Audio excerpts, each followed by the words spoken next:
When billionaire CEO Lucien Hart's private letter about grief and loneliness accidentally lands in the hands of Brooklyn teacher Noel James, an unexpected correspondence begins. But can love built on paper survive the real world? Before we get into the story, comment below where in the world you are watching from today. The morning rain hit the windows of Lucien Hart's penthouse office. At 30 years old, he had built Mindwell Technologies into a billion-dollar company, but success hadn't filled the emptiness inside him. His office took up the entire top floor of the building, yet he barely used most of it. He preferred the corner where his desk faced the wall, instead of the floor-to-ceiling windows, with their spectacular view of Manhattan.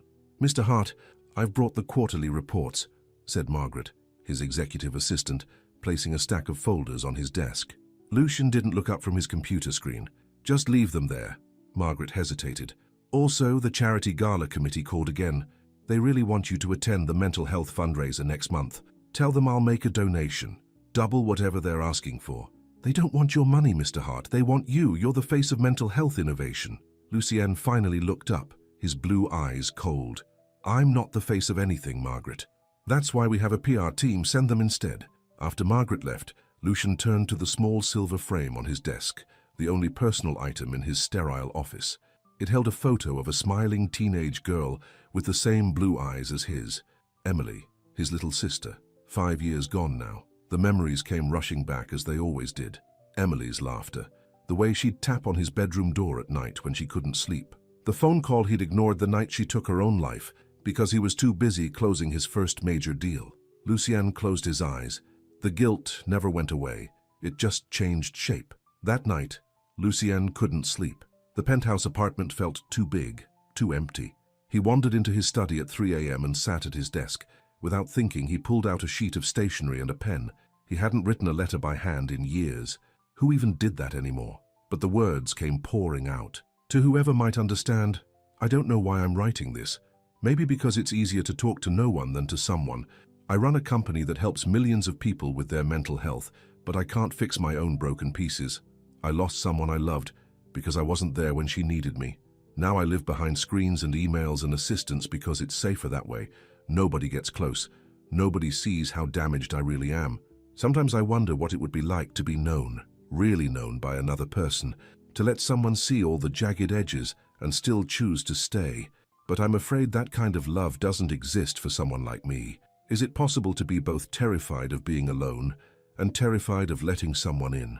Because that's where I live, in that impossible space between two fears. I'm sorry for putting these thoughts on paper. They don't belong anywhere else." A ghost who used to be a man, Lucien stared at the letter, surprised by his own raw honesty. He folded it and slipped it into an envelope. He had no intention of sending it. It was just a way to release the pressure in his chest. He addressed it to no one at his own business address, thinking he'd just throw it away in the morning when his head was clearer. The next day was chaos at the office. Margaret was juggling calls from investors. The development team needed approvals for the new app update, and the marketing department was waiting on Lucien's feedback for the upcoming campaign. "I need these signed and mailed today," Margaret said, placing a stack of envelopes on Lucien's desk, not noticing that she had picked up the personal letter he'd left there. Lucien nodded without looking, already focused on the crisis with the app development. By the time he remembered the letter, Margaret had already sent out the mail. "Did you mail everything that was on my desk?" he asked, suddenly alarmed. "Yes, sir." "Is there a problem?" Lucien shook his head. "No, it's fine. What did it matter?" The letter would be returned as undeliverable since it wasn't addressed to a real person, but Margaret had been distracted that morning. She hadn't noticed that the address on one envelope was incomplete. When she added the missing zip code, she accidentally typed 11211 instead of 111. Not Manhattan, but Brooklyn. Noel James climbed the stairs to her third-floor apartment in Brooklyn, exhausted after a long day of teaching poetry to high school students. At 28, she had already experienced enough heartbreak to fill several poetry collections. "You've got mail," called her neighbor, Mrs. Rodriguez, who was watering the plants in the hallway. "I signed for a package and there was a letter too." "Thanks, Mrs. Rodriguez, probably just bills." Inside her apartment, Noelle dropped her bag and kicked off her shoes. The small one-bedroom was filled with books, plants, and framed poems, her sanctuary after the storms of the past few years. She sorted through the mail, bills as expected, a postcard from her friend traveling in Europe, and an elegant cream-colored envelope with an address she didn't recognize. The addressee simply read no one, but somehow it had made its way to her building with the wrong apartment number. "Weird," she murmured, turning the envelope over. No return address. She should probably just throw it away, but curiosity got the better of her. Noelle carefully opened the envelope and unfolded the letter inside. As she read, her heart began to race. The words could have been pulled from her own journal. That same loneliness, that same fear of being truly seen, that same impossible space between wanting connection and fearing it. By the time she finished reading, tears were streaming down her face. Not because it was romantic, because it sounded like her, like the words she couldn't bring herself to say out loud after Marcus had walked out when her mother got sick. When she needed him most, he decided her life was too complicated and disappeared. Noelle read the letter again. Who was this person? This ghost who used to be a man? Without thinking too much about it, she grabbed a notepad and began to write. 3 days later, Lucienne was in the middle of a video conference when Margaret interrupted with a strange look on her face. "I'm sorry, Mr. Hart, but this just arrived for you. It's unusual." She handed him a pale blue envelope, addressed simply to the ghost who used to be a man at the Mindwell Technologies address. Lucien's heart skipped a beat. He excused himself from the meeting and took the envelope to his private office. Inside was a handwritten letter on simple stationery. "Dear Ghost, your letter wasn't meant for me, but somehow it found its way to my door. I should probably apologize for reading something so personal, but I can't bring myself to be sorry because your words reached across the emptiness and touched something in me that's been silent for too long. To whoever you are, you're not unlovable. You're just hiding too well. I know because I've been hiding too. It's safer behind walls, isn't it? No one can hurt you there, but no one can love you there either. The person you lost, that wasn't your fault. I need you to hear that. We can't save everyone, even when we love them with our whole hearts. I've learned that lesson the hard way. I don't know why I'm writing back to a stranger. Maybe because you don't feel like a stranger. Maybe because sometimes it's easier to be honest with someone you'll never meet. If you ever want to write back, you can, or you can let this strange connection fade away. Either way, thank you for your accidental honesty. It made me feel less alone tonight." Another ghost who's trying to remember how to live, Lucian, read the letter 3 times, his hands trembling slightly. Someone had read his most private thoughts. Someone had responded with kindness instead of judgment. Someone understood. He should be angry about the privacy breach. He should ignore it. Instead, he found himself reaching for a pen. Noelle didn't expect a response. She had acted on impulse, writing to a stranger who had accidentally bared his soul to her. So when another cream-colored envelope arrived a week later, her heart raced as she tore it open. "Dear fellow ghost, I don't know how my letter found you, but maybe it knew where it needed to go better than I did. Your words have been echoing in my head for days. You said I'm not unlovable, just hiding too well. I've never thought about it that way. Hiding has become so natural that I sometimes forget I'm doing it. My company has 500 employees, and I couldn't tell you the names of more than a dozen. I built walls so high that I trapped myself inside them. You're right about the person I lost. Logically, I know it wasn't entirely my fault, but logic doesn't ease the guilt. She was my little sister. I was supposed to protect her. I missed the signs because I was too focused on building something important. Now I have everything I thought I wanted, and it means nothing without her. I hope you don't mind me asking, but what did you mean when you said you learned the hard way that we can't save everyone? You don't have to answer. I just found myself wanting to know more about the person whose words made me feel human again, even if just for a moment. A ghost who's grateful for your reply." Noelle sat on her couch, the letter pressed to her chest. She hadn't expected the connection to feel so real, so immediate. Before she could overthink it, she grabbed her notepad and began writing back. Over the next 2 months, the letters continued. They arrived weekly, sometimes twice weekly. Lucian and Noelle poured their hearts onto paper, sharing their wounds, their fears, their small daily victories. They never exchanged names or specifics about their lives. It was safer that way, more honest somehow. Margaret noticed the change in Lucien. He still worked long hours, still avoided public appearances, but there was something different about him, a softness around the edges.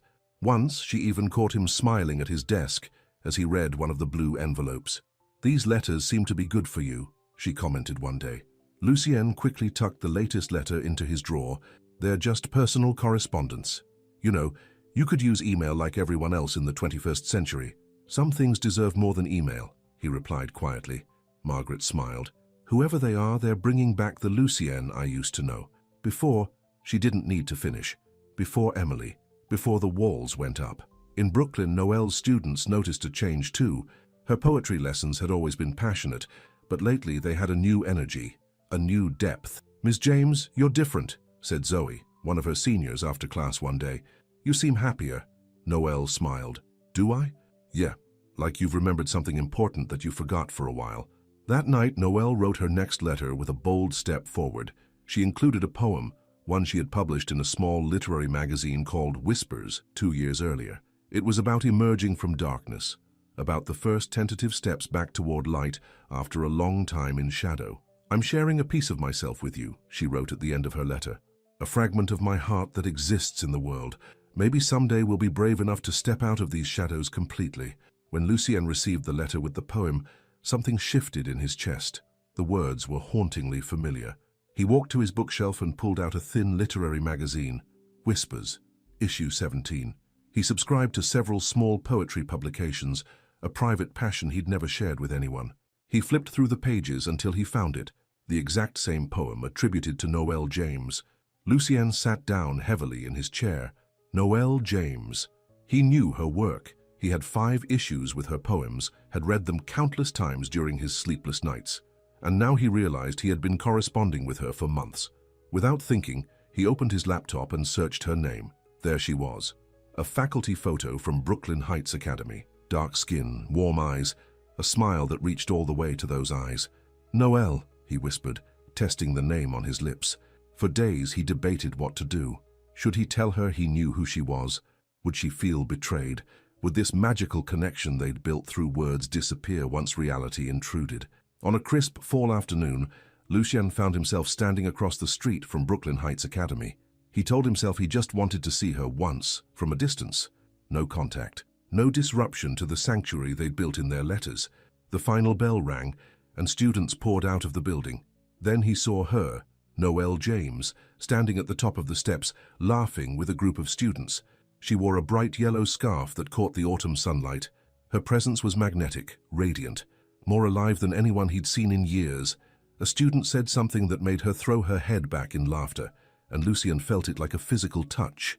This was the woman whose words had been saving him, letter by letter. This was the person who understood his broken places without ever having met him.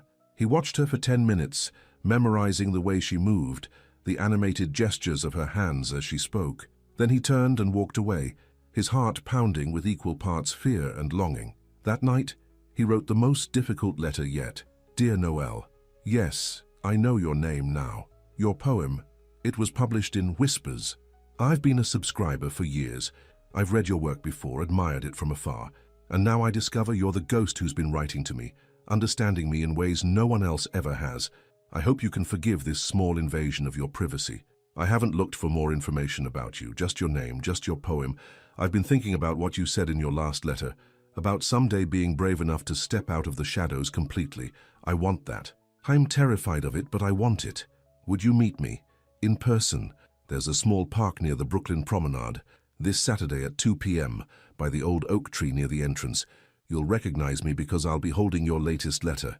If you don't come, I'll understand. What we've built in these pages has been the most real thing in my life for a long time. I wouldn't blame you for wanting to preserve it, untouched by reality. Either way, thank you for seeing me, the real me, through nothing but words on paper." Asti signed his real name for the first time, then sealed the envelope with trembling hands.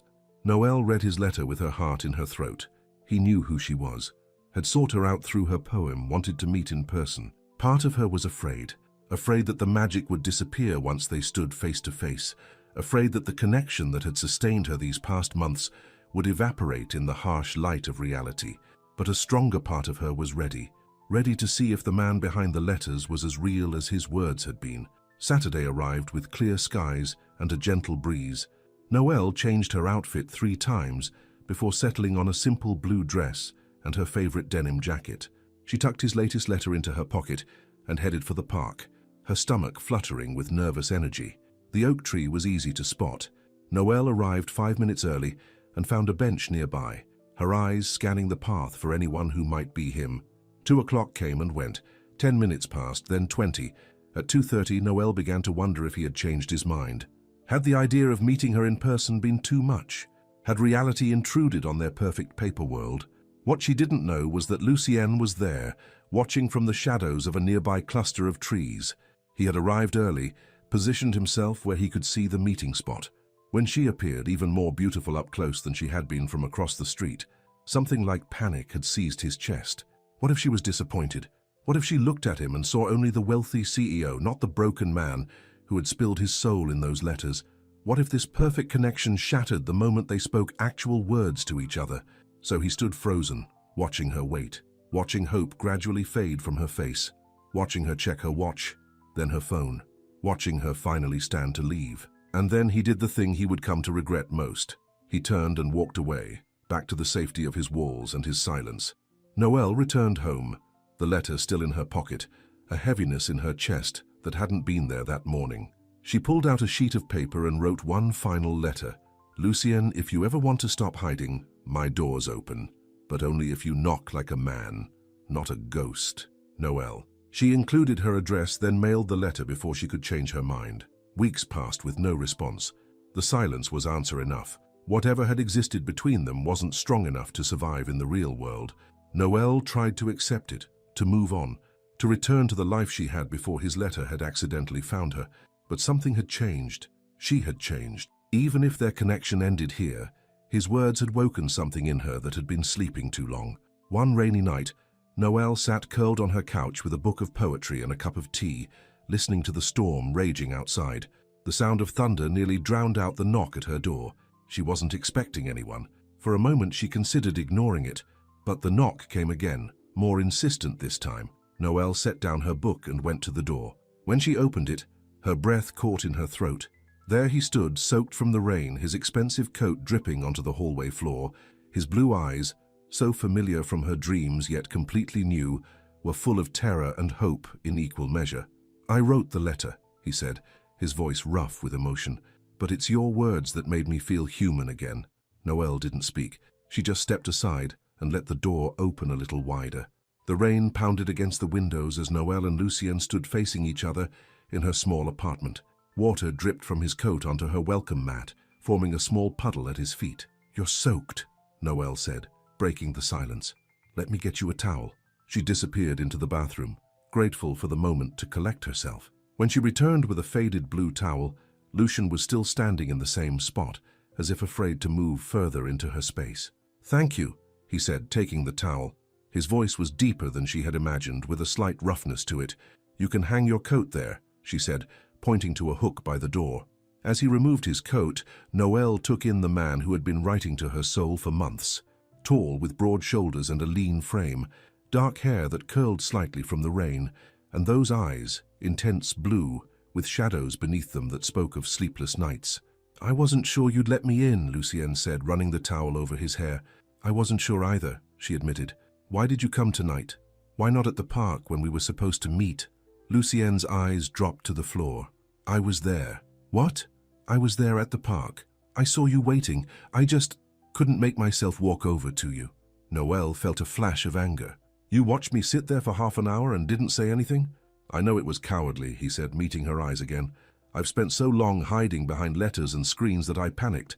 I was afraid that once you saw me, once we actually spoke, the connection we had would disappear. So you decided to make that decision for both of us. She crossed her arms over her chest. Do you know how it felt to sit there waiting, wondering if I'd been a fool to believe in whatever this is between us? I'm sorry, Lucien said, his voice barely above a whisper. I've been sorry every day since. That's why I'm here now, because I couldn't live with being a ghost anymore, not after your last letter. The anger in Noel's chest softened slightly. Would you like some tea? You look cold. He nodded, relieved at the small gesture of hospitality. In the kitchen, Noel put the kettle on and tried to steady her nerves. Lucien Hart was in her living room. The man whose words had reached across the emptiness and touched her heart was a real person, standing a few feet away. Part of her wanted to run to him, to see if the connection they'd built on paper translated to real life. Another part wanted to guard her heart, to remember how it felt when he didn't show up at the park. When she returned with 2 mugs of tea, Lucien was looking at her bookshelves, his fingers trailing over the spines of her poetry collections. "You have a beautiful home," he said, accepting the mug she offered. "It feels like you. Warm, full of words. How would you know what I'm like? We've never met until now." The words came out sharper than she intended. "Haven't we?" Lucien asked softly. "I've seen more of your soul in those letters than I've seen of most people I've known my whole life." Noelle sank onto the couch, curling her legs beneath her. "Sit, please. You're making me nervous standing there." Lucien chose the armchair across from her, perching on the edge as if ready to flee at any moment. "I should explain who I am." "Lucien Hart," she said. "I looked you up after you signed your name in that last letter. CEO of Mindwell Technologies. One of the youngest billionaires in the country." His face fell slightly. "Yes, that's what the world sees." "And what should I see?" she asked. "Just Lucien. Just the man who wrote those letters." He took a sip of tea, gathering his courage. "The man who lost his sister to depression and has been trying to atone for it ever since." "Tell me about her," Noelle said gently. Lucien's eyes grew distant. "Emily. She was 17 when she died. 5 years ago now. She was so bright, so full of life. At least that's what I thought. But she was fighting battles I never saw because I was too busy building my company." "That's what you meant in your first letter, about not being there when someone needed you." He nodded. The night it happened, she called me. I was in the middle of closing a major deal, so I silenced my phone. I told myself I'd call her back in an hour. By then, it was too late." Noelle's heart ached for him. "Lucien, you couldn't have known." "I should have," he insisted. "There were signs. Her withdrawing from friends, the changes in her behavior. But I was so focused on making Mindwell successful that I missed what was happening right in front of me. The irony isn't lost on me. Building a mental health app while my own sister was suffering. Is that why you're so reclusive? Why you hide behind assistants and screens?" "Partly," he admitted. "After Emily died, I threw myself into work. I expanded Mindwell to include suicide prevention resources, depression screening tools. I told myself I was honoring her memory, but really, I was hiding from my guilt." He set his mug down, his hands trembling slightly. "I don't know how to be around people anymore. Every interaction feels like walking through a minefield. What if I miss something important again? What if someone needs me and I fail them like I failed her?" "So you built walls," Noelle said softly. "The highest I could manage." His eyes met hers. "Until your letter somehow found a way through."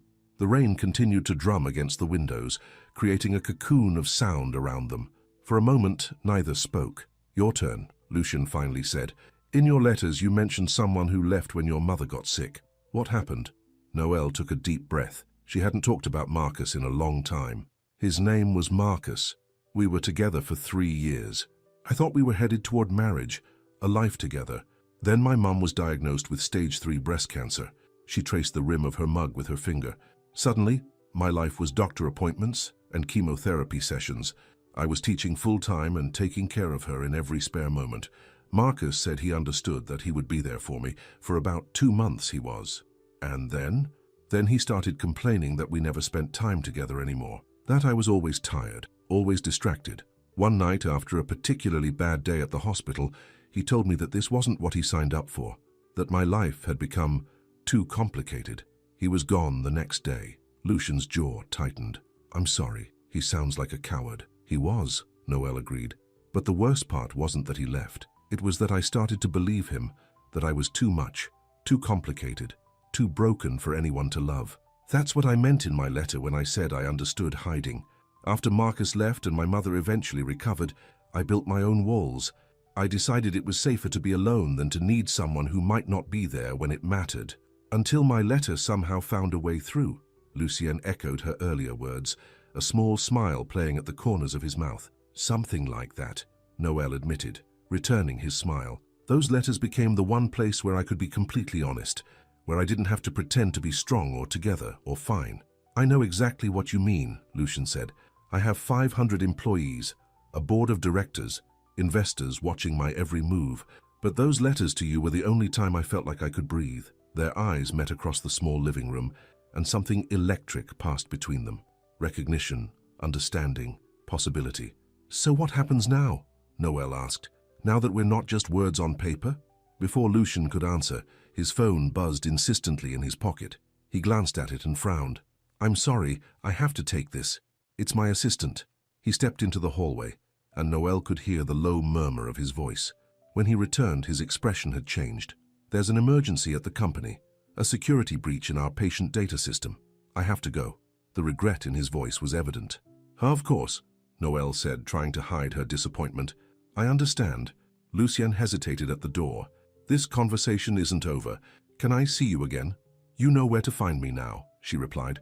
"No more letters needed. I'd like to take you to dinner tomorrow night. A proper date. Would that be okay?" Noel felt a flutter in her chest. "Yes, I'd like that." He smiled, and it transformed his face completely. "I'll pick you up at 7. After he left, Noel stood at the window watching him disappear into the rainy night. The evening had been surreal. Lucien Hart in her apartment, drinking tea from her mismatched mugs. The man from the letters was real, his pain was real, and the connection between them felt more real than ever. The next morning, Margaret found Lucien already at his desk when she arrived at the office at 7 a.m. "You're early," she observed. "How bad is the security breach?" "The team contained it. No patient data was compromised." Lucien looked up from his computer, and Margaret was startled by the change in him. There was an energy, a presence that had been missing for years. "You seem different this morning," she remarked. "Does it have anything to do with where you disappeared to last night in the middle of the crisis?" "I had something important to take care of," he said, a small smile playing at his lips. "And I need your help with something today. I want to send flowers to someone. Can you arrange that?" Margaret raised an eyebrow. In 5 years as his assistant, Lucien had never asked her to send flowers to anyone. "Of course. What kind would you like to send?" "I don't know. Something beautiful but not too formal. Something that feels real." "And who am I sending these mysterious real flowers to?" Lucien hesitated only briefly. "Noel James. She teaches at Brooklyn Heights Academy." Margaret couldn't hide her surprise. "Is this the person you've been exchanging letters with?" "Yes," Lucien admitted, "and I'm taking her to dinner tonight." Lucien Hart, on an actual date, with a real person. Margaret's shock gave way to genuine happiness. "I never thought I'd see the day." "Neither did I," he confessed. "But she's different, Margaret. She sees me, not the CEO, not the billionaire, just me." "Then she's already extraordinary," Margaret said. "I'll arrange the most beautiful flowers she's ever seen." When a delivery man arrived at Brooklyn Heights Academy with a stunning arrangement of wildflowers during third period, Noel's students erupted in excited whispers. "Ms. James has a secret admirer," Zoe exclaimed, wiggling her eyebrows suggestively. Noel felt her cheeks grow warm as she accepted the flowers. The card read simply, "Real flowers for a real connection. Looking forward to tonight. Lucien." Her colleague Vanessa poked her head into the classroom. "Those are gorgeous. Who are they from?" "Just a friend," Noel said, trying to downplay the situation in front of her curious students. "Must be some friend," Vanessa replied with a knowing smile. "You're glowing." For the rest of the day, Noel found it difficult to concentrate on teaching. Her mind kept drifting to Lucien, to their letters, to his unexpected appearance at her door, to the vulnerable conversation they'd shared. It felt both brand new and somehow familiar, like returning to a place she'd only ever visited in dreams. By the time she got home that afternoon, nervous energy had taken over. She tried on and discarded 5 different outfits before settling on a simple burgundy dress that her mother had always said brought out the warmth in her skin. At exactly 7 p.m., there was a knock at her door. When she opened it, Lucien stood there in a charcoal grey suit, looking both polished and slightly uncomfortable. "You look beautiful," he said, his eyes taking her in with undisguised appreciation. "You clean up pretty well yourself," she replied, grabbing her coat. "No more dripping on my welcome mat." Lucien smiled, relaxing slightly. "I brought a car this time instead of walking through a rainstorm." Outside, a sleek black car waited at the curb. The driver opened the door for them, and Noel slid into the luxurious interior, suddenly very aware of the vast differences in their daily lives. "Where are we going?" she asked, as the car pulled away from her neighborhood. "There's a small Italian restaurant in the West Village that I thought you might like. It's quiet, private. We can talk without interruptions." He looked at her uncertainly. "Unless you'd prefer something else?" "That sounds perfect," she assured him. "Thank you for the flowers, by the way. They caused quite a stir among my students. I'm sorry if I embarrassed you." "Don't be. It was sweet." She turned to face him more fully. "But can I ask you something? Why me, Lucien? Out of all the people in the world, why did my response to your letter affect you so deeply?" Lucien was quiet for a moment, gathering his thoughts.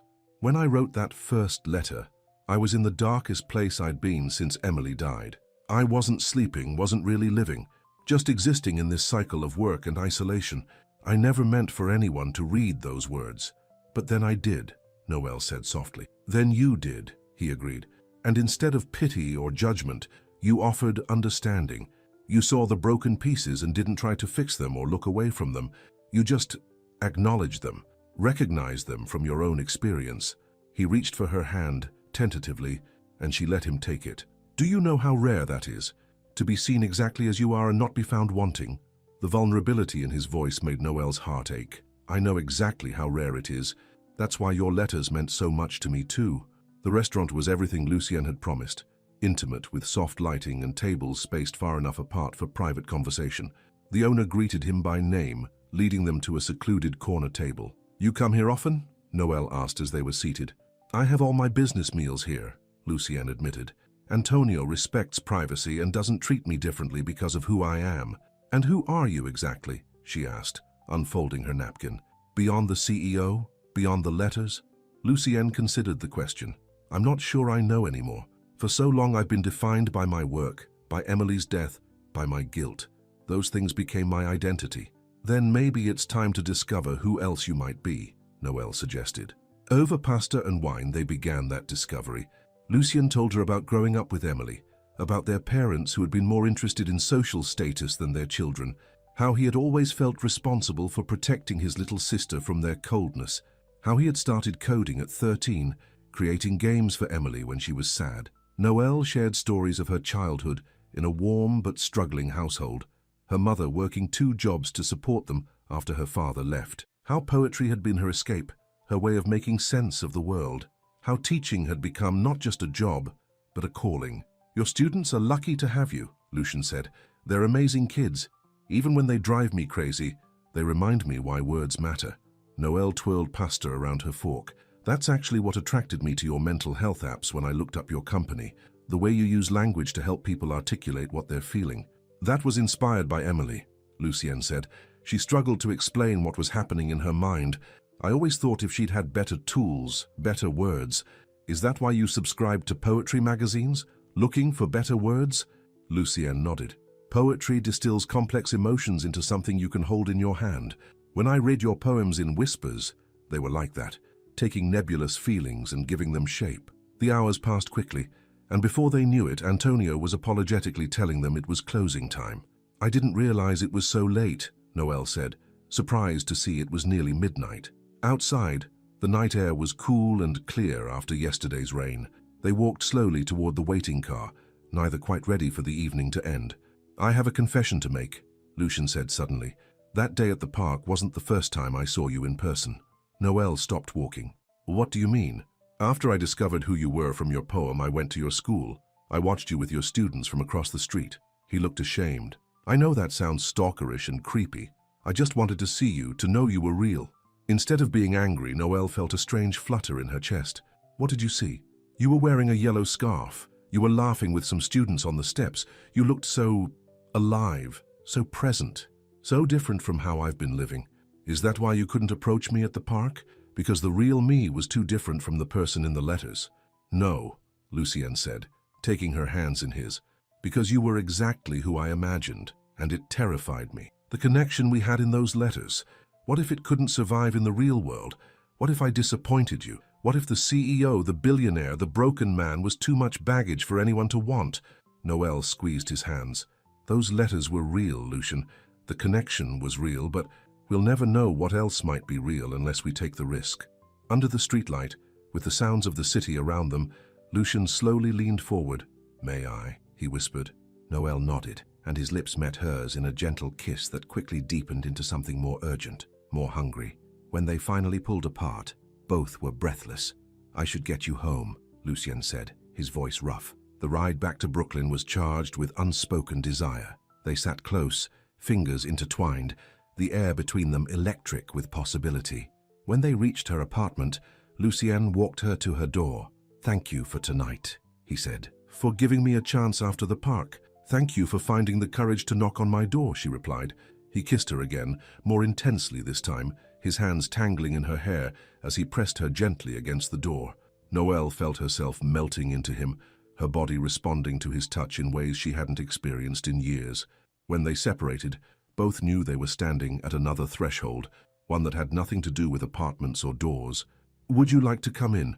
Noelle asked, her heart pounding. Lucien's eyes darkened with desire. More than anything, but not tonight. She couldn't hide her surprise. "Oh, not because I don't want to," he quickly clarified, brushing his thumb across her cheek, "but because it matters too much to rush. I want to do this right, Noelle. I want to know all of you, not just parts." The tenderness in his voice made her eyes sting with unexpected tears. "Okay," she whispered. "Can I see you tomorrow?" he asked. "I have papers to grade." "I could help," he offered. "I'm very good at spotting split infinitives." Noelle laughed. "Somehow I doubt grading sophomore poetry analysis is how Lucian Hart usually spends his Saturday nights." "I'd like it to be," he said seriously. "I'd like to be part of your normal life, not just special occasions." The simple honesty of his words touched her deeply. "Come over at 6. I'll order takeout." One more kiss, gentle and full of promise, and then he was gone. Noelle leaned against her closed door, her fingers touching her lips where the warmth of his kiss still lingered. Whatever was happening between them felt both exhilarating and terrifying, like standing at the edge of a cliff, knowing that jumping might mean flying or falling. Over the next few weeks, Lucian and Noelle settled into a rhythm that surprised them both with its ease. 3 or 4 nights a week, he would come to her apartment after work. Sometimes they cooked together, sometimes they ordered in. Always they talked, continuing the deep, honest conversations from their letters, but now with the added dimension of physical presence. Lucien helped her grade papers, genuinely interested in her students' work. Noelle listened as he talked through challenges at Mindwell, offering perspectives he hadn't considered. On weekends, they explored Brooklyn and Manhattan together, finding small bookstores and coffee shops where they could sit for hours. For Noelle, watching Lucien slowly emerge from his shell was like witnessing a flower bloom in time-lapse. Each day, he seemed more present, more engaged with the world around him. He smiled more, laughed more. The haunted look in his eyes began to fade. For Lucien, being with Noelle was like learning to breathe again after years of holding his breath. Her apartment became a sanctuary, a place where he could simply be himself, without the weight of his company or his past pressing down on him. But as their connection deepened, the differences in their lives became more apparent too. Lucian's phone was constantly buzzing with business emergencies. Photographers occasionally spotted them together, leading to speculation in business publications about the Reclusive CEO's new romance. "I'm sorry about this," Lucien said one night, showing Noelle a business tabloid with a blurry photo of them walking hand in hand through Central Park. The headline read, "Mindwell's billionaire bachelor off the market." "It's okay," she assured him. "I knew who you were when this started." But privately, Noelle worried. Her life was so simple compared to his. Teaching, grading papers, writing poetry in her spare time. Would he eventually grow bored with her ordinary existence? Would the novelty of normalcy wear off? These doubts lingered in the back of her mind, even as their relationship blossomed. Yet every time Lucian looked at her with those intense blue eyes, every time he held her hand while they walked through the city, every time he kissed her goodbye at her door, the doubts receded a little more, until the night when everything changed. It was a Thursday evening, nearly 2 months after their first dinner date. Lucien had texted earlier to say he was running late. A board meeting had gone longer than expected. When he finally arrived at her apartment, he looked exhausted. "Rough day?" Noelle asked, taking his coat. "The worst," he admitted, collapsing onto her couch. "The board is pushing back on the new suicide prevention initiative. They think it's too expensive, too controversial. They don't understand why it matters so much." "Did you tell them about Emily?" she asked gently, sitting beside him. "No," Lucien said. "I've never told anyone at the company about her, about what really happened." "Maybe it's time," Noelle suggested.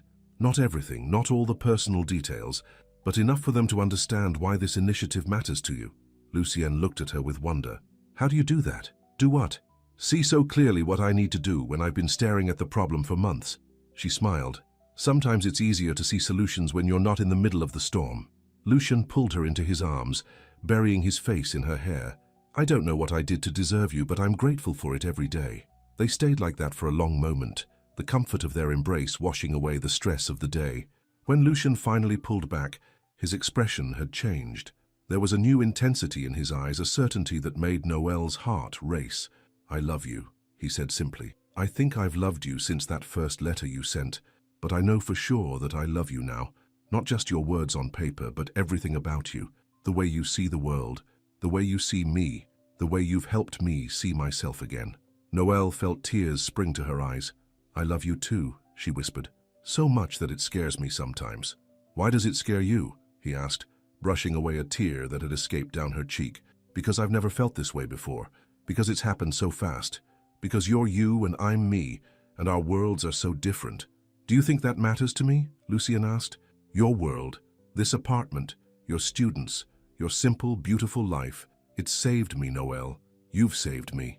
That night, they made love for the first time. What began as tender exploration quickly transformed into passionate urgency, months of desire finally finding expression. Afterward, they lay tangled together in her bed, the city lights casting soft patterns across the ceiling. "Stay," Noelle murmured, as sleep began to claim her. "Don't go home tonight." "I'm not going anywhere," Lucien promised, pulling her closer. "Not ever again." As they drifted off to sleep, neither could have predicted the storm that was gathering on the horizon, a storm that would test the foundations of the love they had built, letter by letter, touch by touch, truth by truth. Morning sunlight streamed through Noelle's bedroom window, warming her face and gently pulling her from sleep. She reached across the bed, expecting to find Lucien beside her, but her hand met only cold sheets. She opened her eyes, momentarily disoriented, then heard sounds coming from her small kitchen. Wrapping herself in her robe, Noelle padded down the hallway to find Lucien standing at her stove, his back to her, wearing only his pants from the night before. He was humming softly as he flipped pancakes in her old cast-iron skillet. "Good morning," she said, leaning against the doorframe. Lucien turned, his face lighting up at the sight of her. "I was going to surprise you with breakfast in bed." "Consider me surprised," she replied, walking over to wrap her arms around his waist from behind. "I didn't know billionaire CEOs could cook." "Just pancakes," he admitted, "and only because Emily taught me. She used to make them every Sunday morning." Noelle rested her cheek against his back, feeling the warmth of his skin through the thin fabric of her robe. These moments when he mentioned Emily without pain shadowing his face felt like small victories. "I have a busy day ahead," Lucien said, turning off the stove and facing her. "Board meetings all morning. Then I'm launching the new suicide prevention initiative this afternoon, regardless of what the board thinks." "Are you going to tell them about Emily?" she asked. He nodded. "Just enough for them to understand why this matters so much to me. You were right. It's time." After breakfast, Noelle watched from the window as Lucien climbed into the black car, waiting at the curb. How quickly the extraordinary had become ordinary. Waking up with Lucien Hart in her bed, sharing breakfast in her tiny kitchen, watching him leave for work in a car that probably cost more than her annual salary. Yet despite the growing normalcy of their relationship, the differences in their lives remained stark. She was due at school in an hour to teach 4 classes of teenagers about the power of words. He was off to run a billion-dollar company and fight with his board of directors. Sometimes those differences felt like a chasm between them. Other times, like this morning, they felt meaningless compared to the connection they shared. Lucien straightened his tie as the elevator ascended to the top floor of Mindwell Tower. Margaret was waiting when the doors opened, holding a tablet and wearing a concerned expression. "The board is already assembled in the conference room," she said, falling into step beside him. "And they don't look happy." "They're going to be even less happy in about 10 minutes, Lucien replied, a new determination in his voice. Inside the conference room, 8 people in expensive suits sat around a gleaming table. Alexander Jensen, the chairman of the board, stood when Lucien entered. "Lucien, before we begin, the board has some concerns about the direction of—" "I'm launching the suicide prevention initiative today," Lucien interrupted, his voice calm but firm. "The press release goes out at noon." A murmur of surprise rippled around the table. "That's not what we agreed," Alexander protested. "We decided to table that discussion until next quarter." "No, you decided. I listened. Now you're going to listen to me." Lucien took a deep breath. 5 years ago, my younger sister Emily took her own life. The room fell completely silent. She was 17 years old. She was struggling with depression, but I was too busy building this company to see the signs.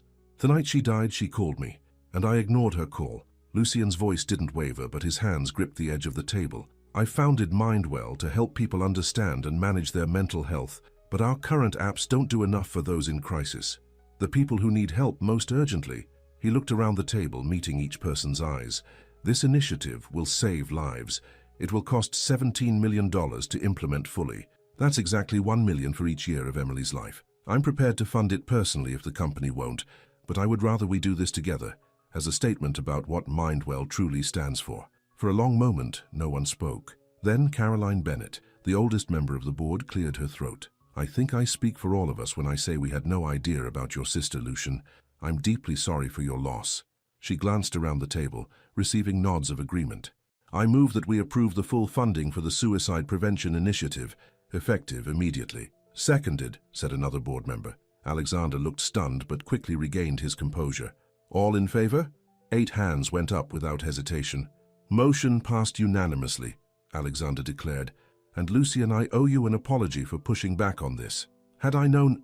It's not something I talk about, Lucian said, but I'm learning that some stories need to be shared, even when it's difficult. He thought of Noelle, of how she had encouraged him to open up. Thank you all for your support. As the meeting continued, Lucien felt a weight lifting from his shoulders. For years he had carried the burden of Emily's death alone, letting it drive him but never speaking of it. Sharing even this small part of his story had been liberating in a way he hadn't expected. When the meeting ended, Margaret was waiting outside with a small smile. That went better than expected. It did, Lucian agreed. We have a lot of work to do for this afternoon's launch. But first, I need you to do something for me. Name it. Find the best jewelry store in the city. I need to look at rings. Margaret's eyes widened.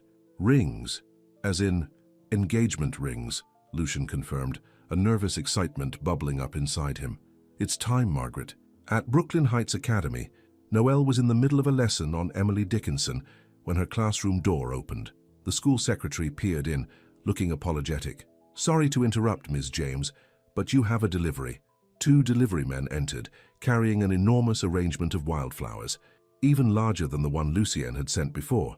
The students erupted in excited whispers and giggles. Ms. James has a boyfriend, Zoe sang out, causing the class to laugh. Noelle felt her cheeks grow warm as she accepted the flowers. Thank you. Class, please continue reading the poem silently while I deal with this.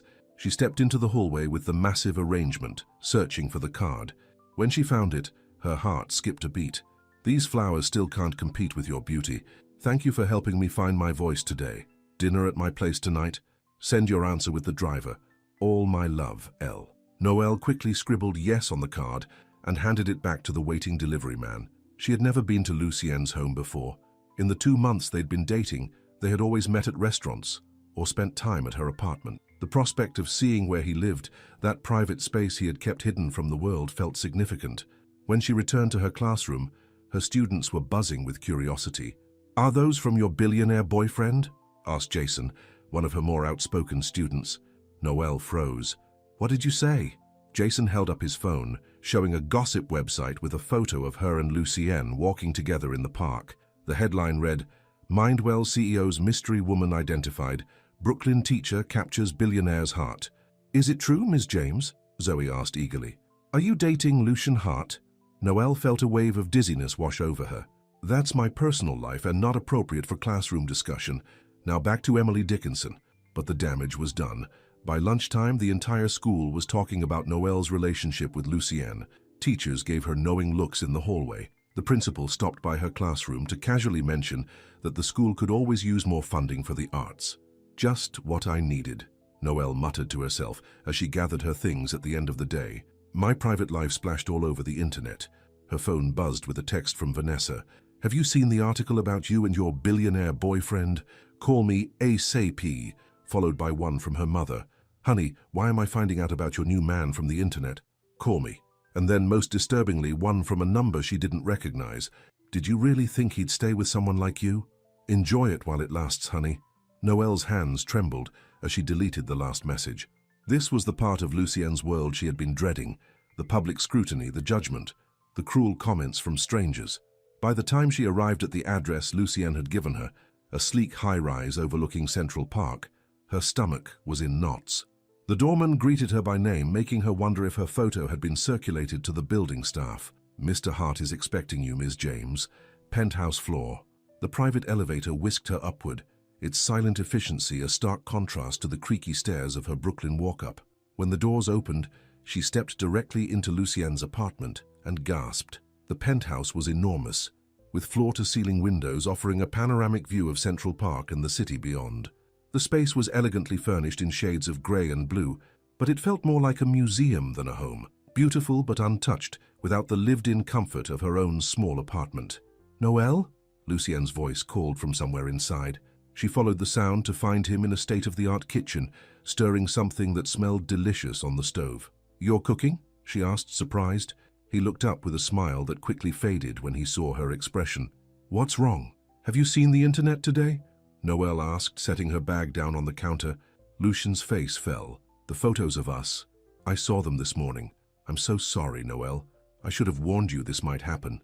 It's not just photos anymore. They found out who I am, where I teach." She showed him her phone, scrolling through the various gossip sites that had picked up the story. "My students saw it. My colleagues. Even my mother called." "I'm sorry," he said again, turning off the stove and moving to take her in his arms. "This is my fault. I should have been more careful." "It's not about being careful," Noel said, pulling back slightly. "It's about the reality of your life. You're a public figure, Lucien.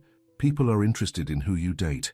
I didn't think it would happen so soon, or feel so invasive." "We'll get through this," he assured her. "The media will lose interest eventually. They always do." But Noel wasn't so sure.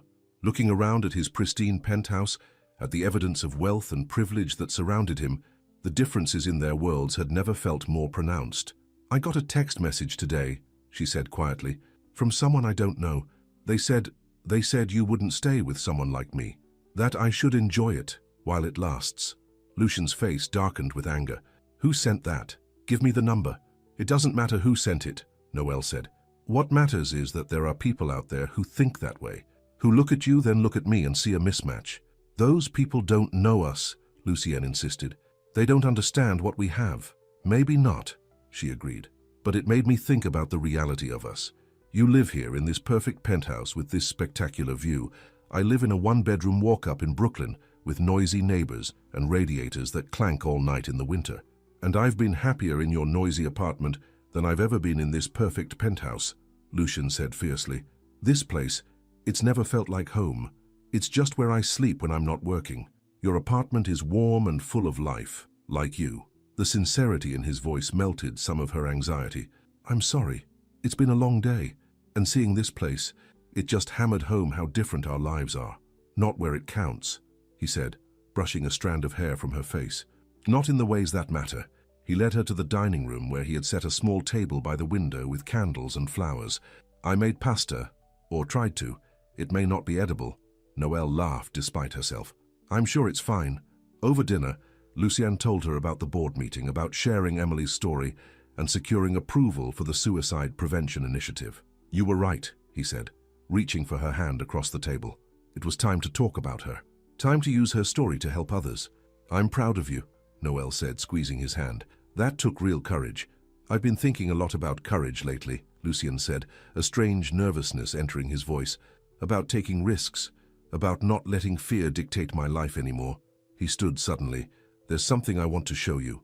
Curious, Noel followed him through the apartment to a door she hadn't noticed before. When Lucien opened it, she gasped. Inside was a room entirely different from the rest of the sterile penthouse. Bookshelves lined the walls, filled with poetry collections and literary magazines. A comfortable reading chair sat in one corner near a window, and most surprisingly, framed on the wall was her poem, the one she had sent him in their letters, beautifully mounted and prominently displayed. "This is my sanctuary," Lucien explained. "The one room that's truly mine, not decorated by some designer. I've spent most of my time here, reading your poems and others, trying to make sense of my life." Noel walked slowly around the room, running her fingers along the book spines.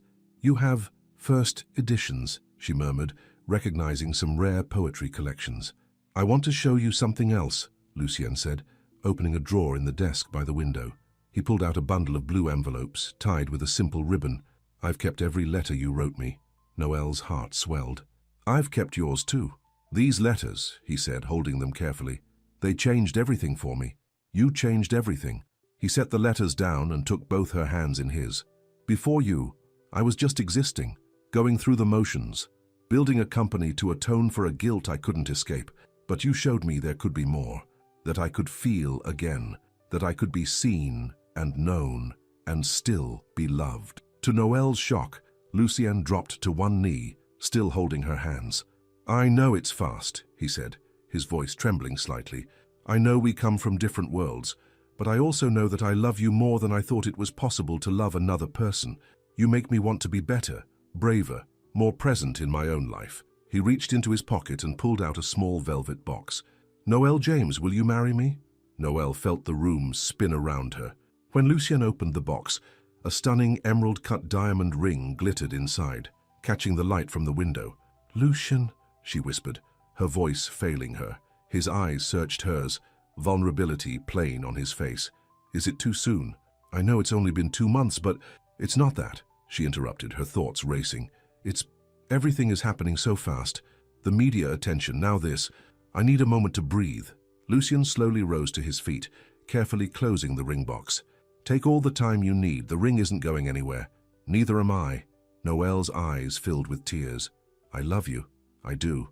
But my whole life has changed in the span of 2 months. I went from being a regular teacher to having gossip sites tracking my movements.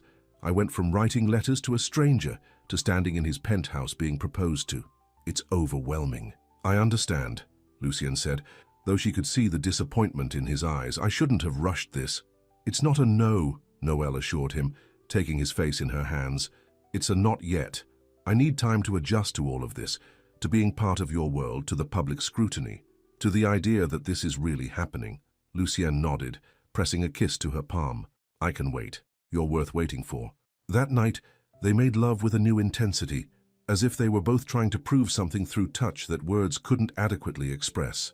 Afterward, as Noelle lay in Lucien's arms in his massive bed, she wondered if she had made a mistake.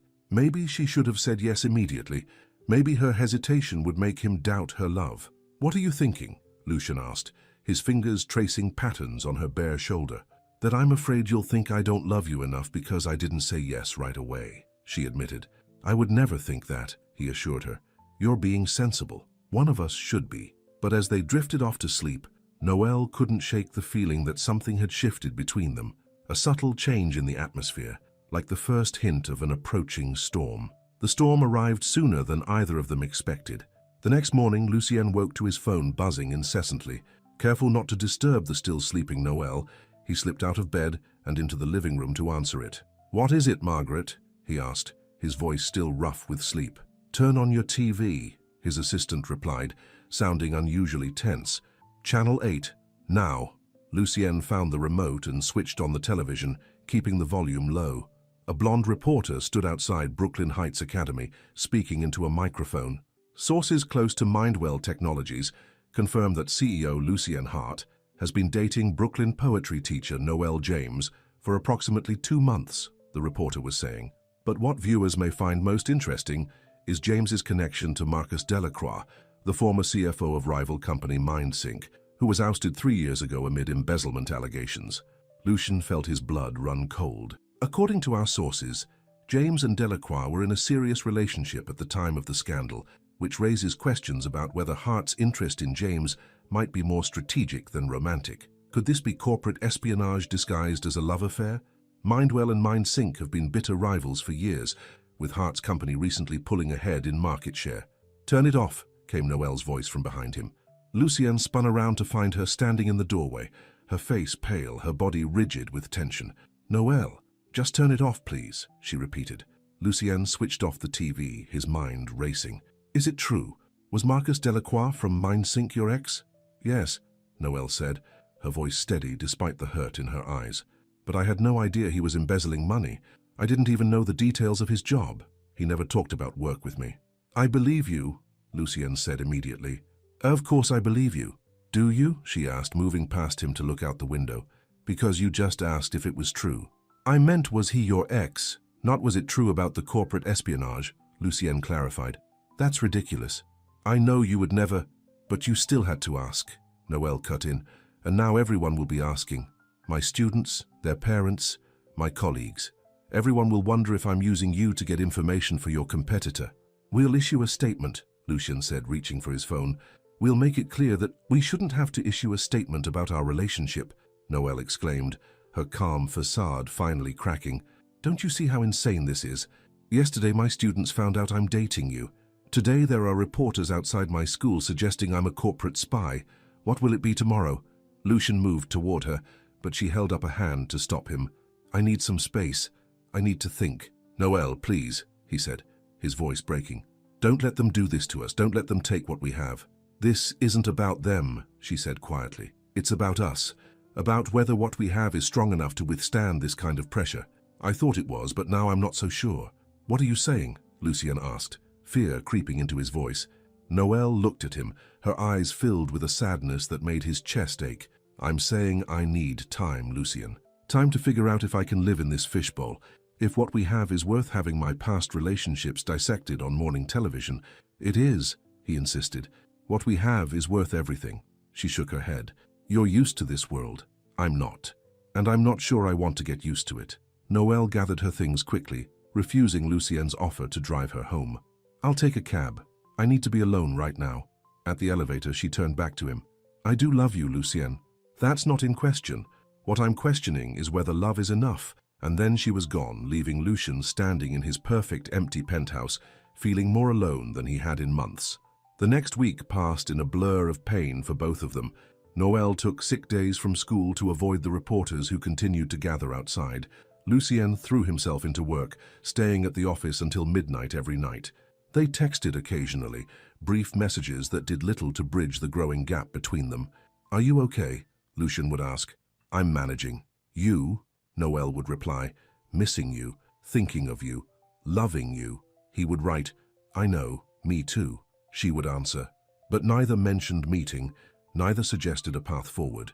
It was as if they were both frozen in place, afraid to make a move in any direction. One night, after a particularly grueling day of meetings, Lucien found himself driving toward Brooklyn without conscious decision. He parked outside Noelle's building, staring up at her window, where a light glowed softly. He imagined her inside, perhaps grading papers or reading poetry, and the ache to be with her was almost physical. His phone buzzed with a text from Margaret. CNN wants to interview you about the suicide prevention initiative tomorrow. Also, the board is asking questions about Noelle and the mind-sync connection. What should I tell them?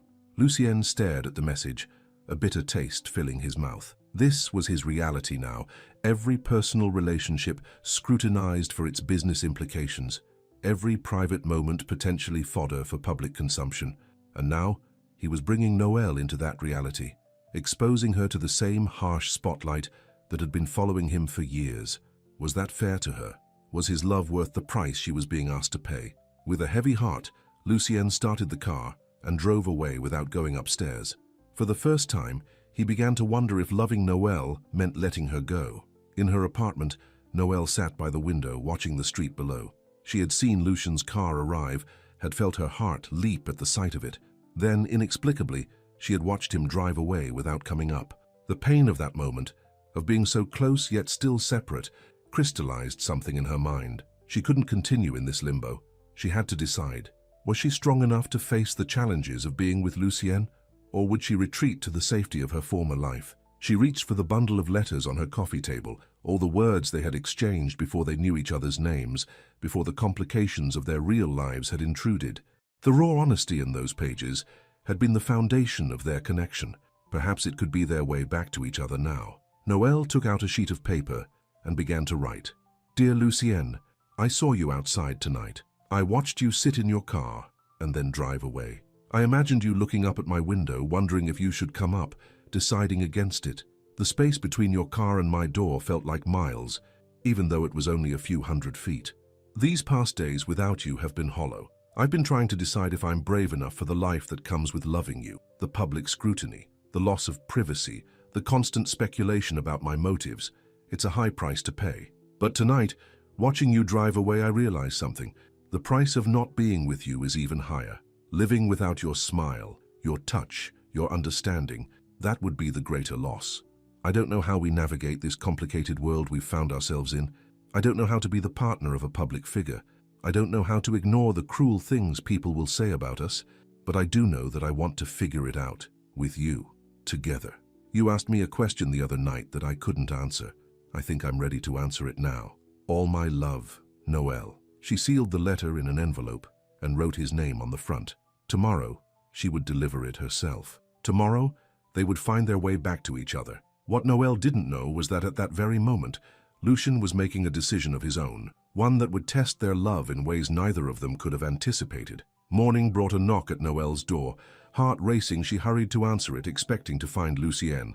Instead, a stern-faced woman in a sharp suit stood in the hallway. "Ms. James, I'm Catherine Winters, head of PR for Mindwell Technologies." She handed Noel a business card. "May I come in? There's something important we need to discuss." Confused and wary, Noel stepped back to allow the woman inside. "Is Lucien okay? Has something happened?" "Mr. Hart is fine," Catherine assured her, looking around the apartment with barely concealed disdain. "He asked me to speak with you about a situation that's developed." "What situation?" Noel asked, her unease growing. Catherine took a seat on the couch without being invited. "The board of directors has expressed serious concerns about your relationship with Mr. Hart, given your prior connection to Marcus Delacroix and MindSync. I told Lucien I had no idea about Marcus's work or the embezzlement," Noel protested. "Nevertheless, the appearance of impropriety is problematic for a company of Mindwell's standing." Catherine opened her briefcase and removed a document. "Mr.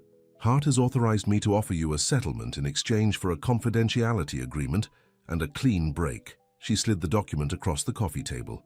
Noel stared at it in disbelief. "A settlement? You mean money to go away?" $1 million to be exact, Catherine said clinically. "A very generous offer considering the circumstances.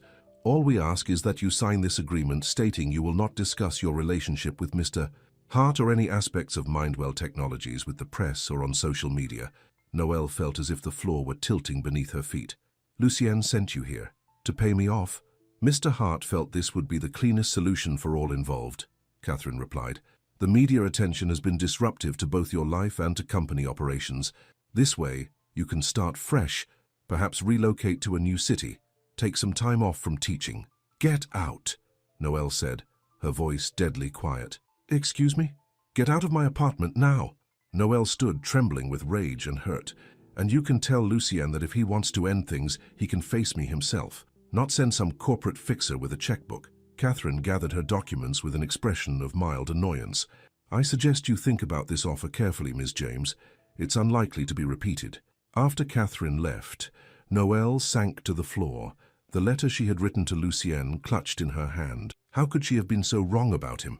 How could the man who had written those beautiful letters, who had held her through the night, who had looked at her with such love, now be trying to pay her to disappear from his life? The pain was so intense, it felt physical. A crushing weight on her chest that made it difficult to breathe. This, she realized, was what true heartbreak felt like. Not the disappointment she had felt when Marcus left, but this shattering, this complete undoing of everything she had come to believe about love and trust. With shaking hands, she tore up the letter she had written. Then she reached for her phone. Lucien was in the middle of a conference call when Margaret burst into his office, looking uncharacteristically alarmed. "You need to take this call," she said, holding out his private line. "Now." Something in her tone made him quickly excuse himself from the meeting. "What is it?" "It's Noel," Margaret said, "and she's furious." Lucien's heart sank as he took the phone. "Noel, what's wrong?" "How dare you?" came her voice, cold and hard in a way he had never heard before. "How dare you send that woman to my home to offer me money like I'm some problem to be solved?" "What?" Lucien felt as if he'd been punched. "What woman? What money?" "Catherine Winters, your head of PR. She just left my apartment after offering me $1 million to sign a confidentiality agreement and disappear from your life." Lucien gripped the edge of his desk, a sick feeling spreading through his stomach. "Noel, I swear to you I didn't send her. I don't know anything about this." There was a pause on the other end of the line. "You expect me to believe that your head of PR came to my apartment with company documents, offering me company money without your knowledge or approval?" "Yes, because it's the truth," Lucien insisted. "I would never—" "Save it," Noel cut him off. "I thought I knew you, Lucien. I thought what we had was real. But if you can reduce it to a business transaction, then it clearly meant something very different to you than it did to me. Please, he begged, panic rising in his throat. Let me come over. Let me explain in person. There's nothing to explain, she replied, her voice breaking. It's over. Don't call me again. Don't come to my home. Just leave me alone. The line went dead. Lucian stared at the phone in horror, then slammed it down and rounded on Margaret. Find Catherine Winters and get her in my office in 5 minutes, he growled, and call Alexander Jensen. Tell him I need to see him immediately. Margaret nodded, already dialing. What's happening, Lucien? I think I'm being sabotaged, he said grimly, and I'm about to find out why. Within 10 minutes, Catherine Winters stood before his desk, looking uncomfortable but not particularly remorseful. Alexander Jensen had also arrived, his expression carefully neutral. Did you go to Noelle James's apartment this morning and offer her money to end our relationship? Lucien demanded of Catherine. Yes, she admitted without hesitation. It was the proper PR strategy given the circumstances. Under whose authority? Catherine glanced at Alexander before answering. The board felt... The board? Lucien interrupted, turning his furious gaze to Alexander. The board has no authority over my personal life. Alexander stepped forward. When your personal life threatens the stability of this company, the board has every right to intervene. Your relationship with a woman connected to our main competitor, Noelle has no connection to MindSync beyond dating Marcus years ago, Lucien shouted. And even if she did, that's my concern, not yours. The market doesn't see it that way, Alexander replied calmly. Our stock has dropped 12% since the news broke. Investors are nervous. The board is nervous. So you went behind my back to try to buy off the woman I love? Lucien's voice was dangerously quiet now. It was a business decision, Alexander said, unfazed. One that you were too emotionally involved to make objectively. Lucien looked between them, sudden clarity dawning. This isn't about protecting the company. This is about controlling me. You've never liked that I keep the board at arm's length, that I make decisions without consulting you. So you found a way to hurt me where I'm most vulnerable. That's absurd, Alexander scoffed, but there was a flicker of something in his eyes that told Lucien he was right. Catherine, you're fired, Lucien said flatly. Clear out your office by the end of the day. You can't fire me, she protested. I report to the board, not to you. Actually, the PR department reports directly to the CEO, Lucien corrected her. Check your contract. He turned to Alexander. As for you, I'll be calling an emergency board meeting this afternoon. I suggest you prepare to explain why you authorized a company employee to interfere in my personal life without my knowledge or consent. Alexander's confident facade cracked slightly. The other board members agreed. We'll see about that. Lucien cut him off. Now get out of my office, both of you. After they left, Lucien collapsed into his chair, his mind racing. He had to fix this, had to make Noelle understand that he hadn't betrayed her, that he would never reduce what they had to a business transaction. He grabbed his coat and headed for the door. Cancel all my meetings, he told Margaret. I'm going to Brooklyn. Lucien, wait, Margaret called after him. There's something else you should know. He paused, his hand on the doorknob. Alexander has been meeting privately with investors, she said. I overheard him on the phone yesterday. He was saying that your emotional instability was putting the company at risk, that the board might need to take more direct control. Lucien absorbed this information with grim understanding. He's trying to push me out. I think so, Margaret agreed, and he's using your relationship with Noelle as leverage. Well, he picked the wrong fight, Lucien said, because I'm not losing her, not like this, not over corporate politics. When Lucien arrived at Noelle's building, Mrs. Rodriguez was watering her plants in the hallway. She's not there, the older woman informed him before he could even knock. Left about an hour ago with a suitcase. Said she was going to stay with her mother for a while. Lucien felt a wave of desperation wash over him. Did she say when she'd be back? Mrs. Rodriguez shook her head. She looked pretty upset, had been crying. What did you do to that sweet girl? I didn't, Lucien began, then stopped. It didn't matter what he had or hadn't done. What mattered was finding Noelle. He tried calling her, but the call went straight to voicemail. He sent text after text, each more urgent than the last. Noelle, please. I didn't send Catherine. This was Alexander's doing, not mine. I would never try to pay you off. What we have is priceless to me. Tell me where you are. Let me explain in person. I love you. Please don't let them do this to us. But there was no response. Finally, he drove to the school, hoping to catch her there, but the secretary informed him that Ms. James had called in sick again. Desperate, Lucien remembered that Noelle had mentioned her mother lived in Queens. He didn't have the address, but he did have resources. One call to his private investigator, and 30 minutes later, he was driving to a modest house in a quiet neighborhood. He parked across the street, his heart pounding as he approached the door. When it opened, a woman in her 60s with Noelle's same warm eyes regarded him with open hostility. "Mrs. James?" he asked. "I'm Lucien Hart. I need to speak with Noelle."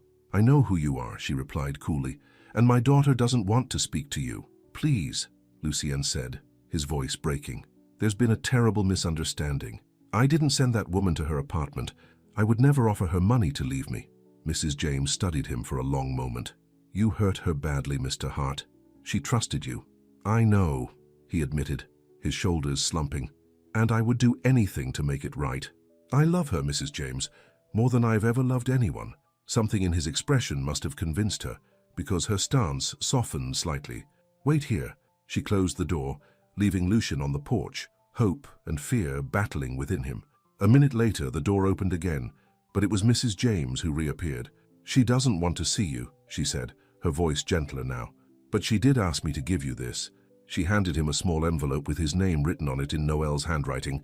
Then she closed the door again, more firmly this time. Lucien returned to his car before opening the envelope with trembling fingers. Inside was a single sheet of paper. "Lucien, I believe you when you say you didn't send Catherine, but in a way that makes this even clearer. Your world, the board, the investors, the media, they will never accept me. They will always see me as a liability, a weakness to exploit. And they'll use me to hurt you just as they did today. I love you too much to be the instrument of your destruction.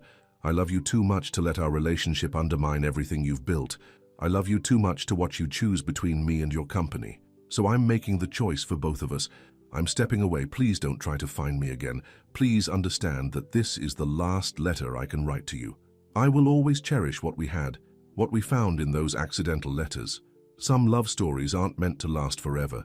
Some are just chapters in our lives, beautiful, transformative chapters that change us forever, even when they end. Be well, be happy, be the man I know you can be. With all my love, one last time." Noelle Lucien read the letter twice, then pressed it to his chest as a sob escaped him. She was letting him go. Out of love, out of a misguided sense of protection, she was walking away, and he was supposed to let her, to accept this sacrifice, to return to his empty penthouse and his lonely life, because the world had convinced her they couldn't be together. No, not this time. He wasn't hiding anymore. He wasn't letting fear win.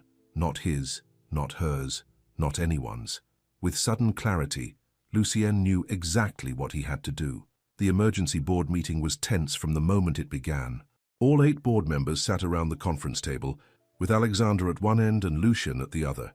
The atmosphere crackled with unspoken conflict. "I've called this meeting," Lucien began, his voice steady, "because earlier today, without my knowledge or consent, a Mindwell employee approached my girlfriend and offered her money to end our relationship and sign a confidentiality agreement." Murmurs of surprise rippled around the table. Several board members looked genuinely shocked. "I was told this action was authorized by the board," Lucien continued, his gaze fixed on Alexander. "Is that true?" Alexander cleared his throat. "The board discussed concerns about your relationship with Ms. James, given her connection to MindSync. We agreed that some action might be necessary to protect the company, but we never authorized paying her off," Caroline Bennett interrupted, looking horrified. "We discussed having PR prepare a statement addressing the rumors, nothing more." Other board members nodded in agreement. "So," Lucien said, still looking at Alexander, "you lied to Catherine Winters. You told her the board had authorized an action they knew nothing about." Alexander's face flushed with anger. "I was acting in the best interests of the company. Your judgment has been compromised by this relationship. Our stock is down, investors are nervous, and you're too blinded by emotion to see the damage you're causing. Is that so?" Lucien reached into his briefcase and pulled out a folder, sliding copies of a document to each board member. "These are the quarterly results we'll be announcing next week. As you can see, our revenue is up 23% year over year. User engagement with our apps has increased by 35%. And the suicide prevention initiative that I pushed through, against your objections, Alexander, has generated more positive press than any product launch in our history. The board members studied the documents with evident surprise. The stock dip you're so concerned about is temporary, Lucien continued. It's a reaction to tabloid gossip, not to company performance. And if you think my personal life is affecting my professional judgment, these numbers tell a different story. He stood, placing his hands on the table and leaning forward. The truth is, I'm a better CEO now than I've ever been, because for the first time since my sister died, I'm fully alive again. I'm engaged with the world. I'm thinking beyond the next quarter, beyond the next product cycle. I'm thinking about the kind of company we could be, the kind of impact we could have. Lucien straightened, his gaze sweeping the table. And that's thanks to Noelle, to her intelligence, her compassion, her perspective, to the way she challenges me to be better, to do better. This is all very touching, Alexander said sarcastically, but I'm not finished, Lucien cut him off.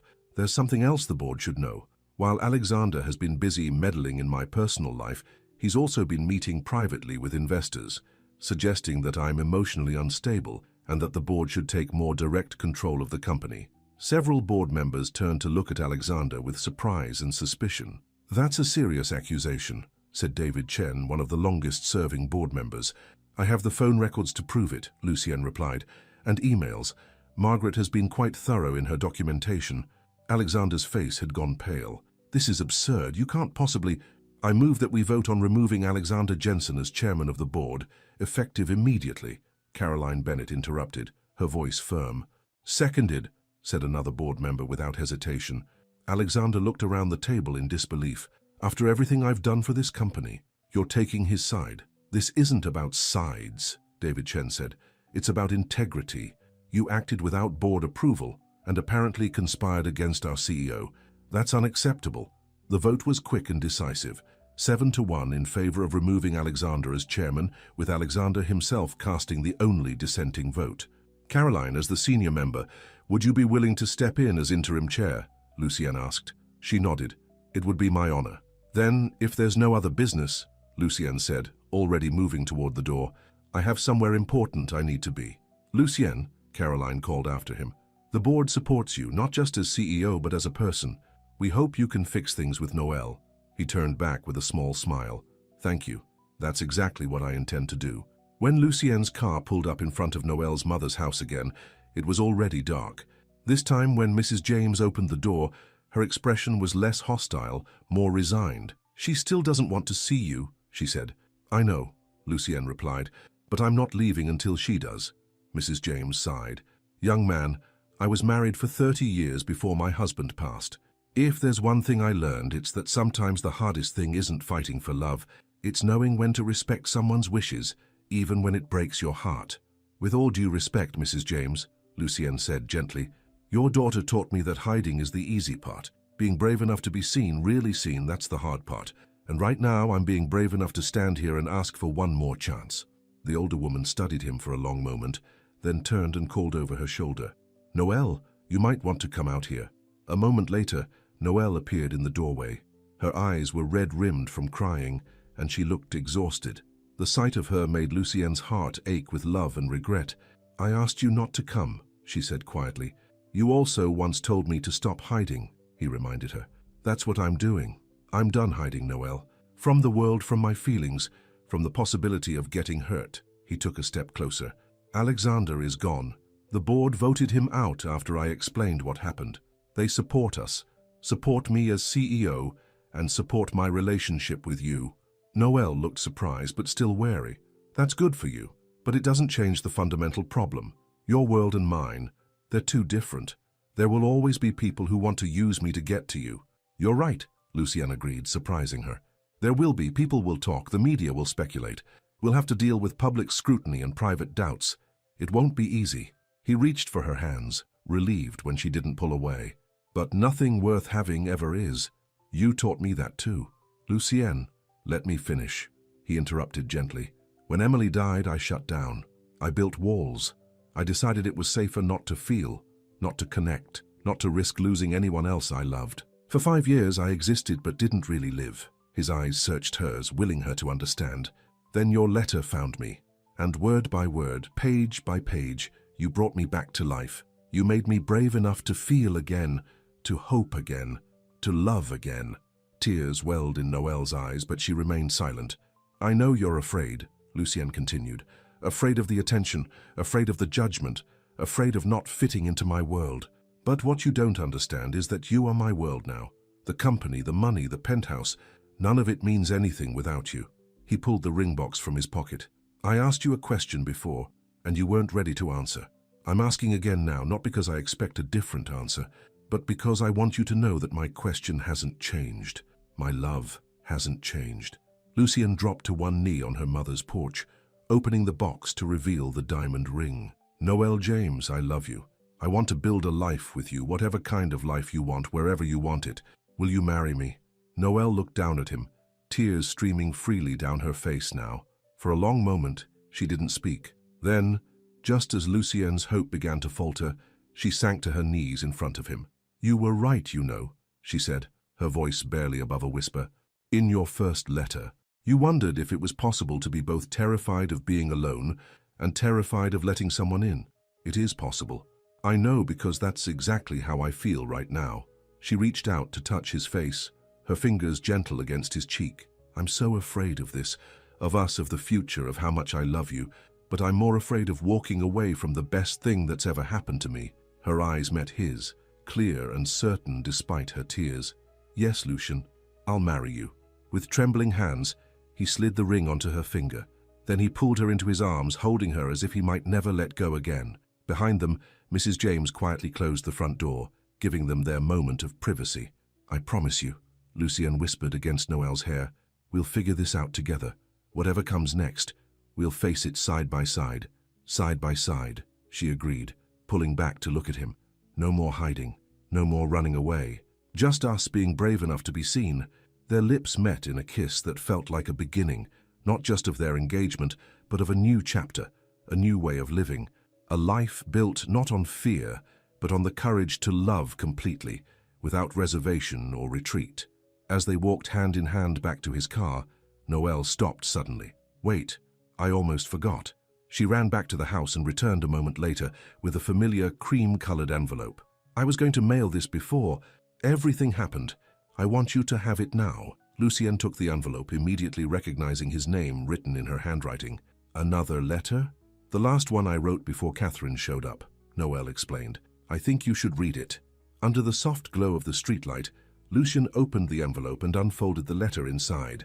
As he read Noelle's words, about seeing him outside her apartment, about realizing the price of not being with him was higher than any cost of being together, tears filled his eyes. "You wrote this before you knew about Catherine?" he asked. Noelle nodded. "I had already decided, Lucien. I had already chosen us." He pulled her close again, overwhelmed by the knowledge that even before his grand gesture, before his proposal on her mother's porch, she had already found her way back to him, just as he had found his way back to her. "I love you," he whispered against her lips. "No more letters needed." "No more letters," she agreed with a smile. "Just us, in person, for real." As they drove away from her mother's house, toward a future neither of them could have imagined when his first letter had accidentally found its way to her door, both felt the same certainty. Whatever challenges lay ahead, they would face them together. Not as ghosts hiding from life, but as two people brave enough to be fully seen, by each other and by the world. The weeks following Lucienne and Noelle's engagement passed in a whirlwind. After their emotional reunion on her mother's porch, they had stayed the night at Mrs. James's house, talking late into the evening about their future. By morning, decisions had been made that would reshape both their lives. "Are you sure about this?" Noelle asked as they sat at her mother's kitchen table, sipping coffee and making plans. "It's a big change." "I've never been more sure of anything," Lucienne replied, squeezing her hand. The penthouse never felt like home anyway. Their first decision had been where to live. Instead of Noelle moving into Lucienne's sterile penthouse or staying in her small Brooklyn apartment, they decided to find a new place together, somewhere that would be truly theirs, a fresh start. Their second decision had been about timing. Despite the whirlwind nature of their relationship, neither wanted a long engagement. "Life is too short to wait when you know what you want," Lucienne had said, the memory of Emily never far from his mind. Noelle had agreed, remembering her mother's illness and how it had taught her the same lesson about the fragility of time. Now on a crisp Saturday morning 3 weeks later, they stood in the empty living room of a brownstone in Park Slope, Brooklyn. Sunlight streamed through tall windows, casting warm patterns across the hardwood floors. "It's perfect," Noelle breathed, turning slowly to take in the space. Big enough to not feel cramped but still cozy, and that reading nook by the window. Lucien watched her with a smile, joy spreading through his chest at her excitement. "So this is the one? If you like it too," she said, suddenly concerned. "I know it's not as luxurious as what you're used to." "What I'm used to is an empty penthouse that feels like a hotel," he replied. "This feels like it could be a home. Our home." The real estate agent, who had been giving them space to explore, approached with a pleased expression. "Shall I draw up the papers?" 2 hours later, they signed the documents making the brownstone theirs. As they stepped outside onto the tree-lined street, Lucien pulled Noelle close for a kiss. "Happy?" he asked. "Very," she assured him. "Though I'm still not sure why you insisted on putting my name on the deed. You're the one paying for it." "Because it's ours," Lucien said simply. "Everything of mine is yours now, and everything of yours is mine. That's how this works." Noelle rested her head against his shoulder as they walked to the car. "I never thought I'd be engaged to a billionaire who wants to live in Brooklyn." "Former billionaire," Lucien corrected with a grin. "After the announcement, my net worth might drop to a mere several hundred million." Noelle laughed, but there was nervousness beneath it. Tomorrow, Lucien would be holding a press conference to announce significant changes at Mindwell Technologies. They had discussed every detail, prepared for every possible reaction, but still, anxiety lingered. "Are you having second thoughts?" Lucien asked, sensing her tension. "Not about us," she assured him quickly. "Never about us. Just about how the world will react." "Let them react," he said with a shrug. "What matters is that we know why we're doing this. Everything else is just noise." The next morning, Mindwell's largest conference room was packed with reporters and cameras. At exactly 10 a.m., Lucien walked in with Noelle by his side. He had insisted that she be there with him, not hidden away as if their relationship was something to be ashamed of. Margaret had arranged the seating, positioning friendly journalists in the front rows. Caroline Bennett, the new board chairwoman, sat off to one side, her presence a visible show of board support. As Lucien stepped up to the podium, a hush fell over the room. Noelle squeezed his hand once before taking her seat in the front row. "Good morning," Lucien began, his voice steady and clear. "Thank you all for coming. I have several announcements to make today, both personal and professional." He took a breath, his eyes finding Noelle's for a brief, grounding moment. "First, I'm pleased to announce that Noelle James and I are engaged to be married." A murmur ran through the crowd, and camera flashes erupted. "We're planning a small ceremony next month." Lucien waited for the commotion to settle before continuing. "Second, effective immediately, I am stepping down as CEO of Mindwell Technologies." The room erupted in shocked exclamations. Reporters half rose from their seats, questions flying from all directions. Lucien held up his hands for quiet. "This is not a decision I've made lightly, nor is it a decision made under pressure from the board. In fact, the board has been incredibly supportive and initially tried to talk me out of it." He nodded toward Caroline, who smiled in confirmation. "I founded Mindwell after a personal tragedy, the loss of my sister Emily to suicide. For years, building this company has been my way of trying to atone for not being there when she needed me most. It's been my entire focus, my identity, my purpose." Lucien's voice softened. "But recently I've realized there's more to life than work, no matter how meaningful that work might be. I've realized that healing doesn't come from success or wealth or professional accomplishments. It comes from connection, from love, from allowing yourself to be fully present in your own life." His eyes found Noelle again, drawing strength from her proud smile. "I'm not leaving Mindwell entirely," he clarified. "I'll be transitioning to the role of chairman of the Mindwell Foundation, our non-profit arm focused on mental health research and suicide prevention. This will allow me to continue the work that matters most to me while creating better balance in my life." A reporter's hand shot up. "Who will take over as CEO?" "The board has unanimously approved Margaret Chen as my successor," Lucien announced, gesturing toward Margaret, who stood with dignified composure at the side of the room. "Many of you know her as my executive assistant, but few know that she has an MBA from Wharton and has been my right hand in every strategic decision for the past 5 years. No one understands this company better, and no one is better equipped to lead it into the future." More questions came rapid fire, and Lucien answered each with calm clarity. Yes, he would retain his ownership stake in the company. No, His decision had nothing to do with the recent board shakeup. Yes, he had complete confidence in Margaret's leadership abilities. Finally, a reporter from a prominent business magazine asked the question Lucienne had been waiting for. "Mr. Hart, there have been rumors that your relationship with Ms. James, given her past connection to MindSync, created a conflict of interest. Did that factor into your decision to step down?" Lucien leaned into the microphone, his voice firm. "Let me be very clear about this. Noelle James has no connection to MindSync beyond a relationship that ended years before she and I ever met. She has never had access to Mindwell proprietary information, nor would she have any interest in it if she did. My decision to transition to a new role is about creating a life that better reflects my priorities, not about appeasing critics or responding to baseless rumors." He stepped back from the podium. "Now, I'd like to introduce you to the new CEO of Mindwell Technologies, Margaret Chen." As Margaret took his place, Lucien sat down beside Noelle, taking her hand in his. "How did I do?" he whispered. "Perfectly," she assured him, her eyes shining with pride and love. Later, as they left the press conference, reporters shouted questions at Noelle. She had expected to feel overwhelmed, to want to hide from the attention. Instead, with Lucien's hand firmly in hers, she found herself stopping to answer. "Miss James, how does it feel to be engaged to one of the country's most eligible bachelors?" Noelle smiled. "It feels like finding someone who sees me completely and loves me anyway. I think that's what everyone hopes for, regardless of wealth or status. Do you think your backgrounds are too different to make a marriage work?" "Our backgrounds shaped us, but they don't define us," she replied thoughtfully. "What defines us is how we choose to move forward together." In the car afterward, Lucienne wrapped an arm around her shoulders. "You're a natural. I thought you were afraid of the public attention." "I was," she admitted. "Maybe I still am a little, but hiding from it only gives it more power. You taught me that." He looked at her with surprise. "I did. When you decided to tell the board about Emily, when you stood up to Alexander, when you came to my mother's house and refused to give up on us." She touched his face gently. "You showed me what courage looks like." Lucien turned his head to kiss her palm. "I had a good teacher." The story of the reclusive billionaire CEO stepping down for love became the talk of the business world. Some analysts predicted disaster for Mindwell without Lucienne at the helm.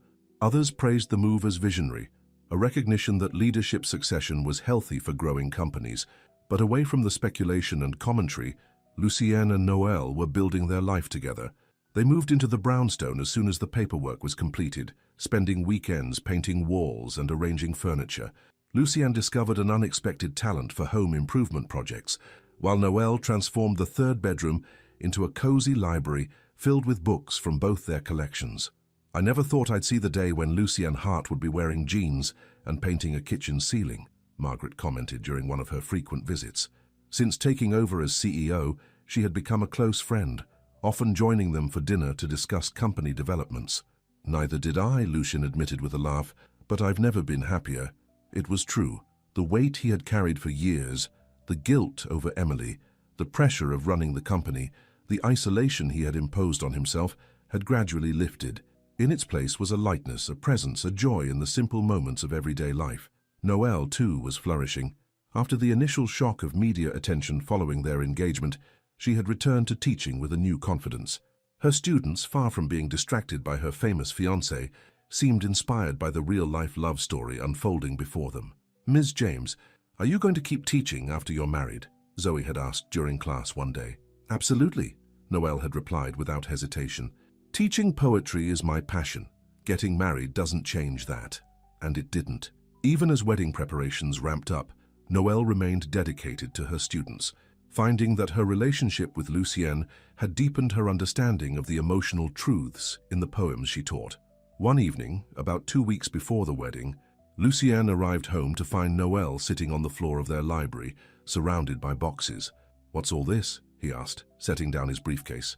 He had spent the day at the foundation, reviewing grant proposals for mental health research projects.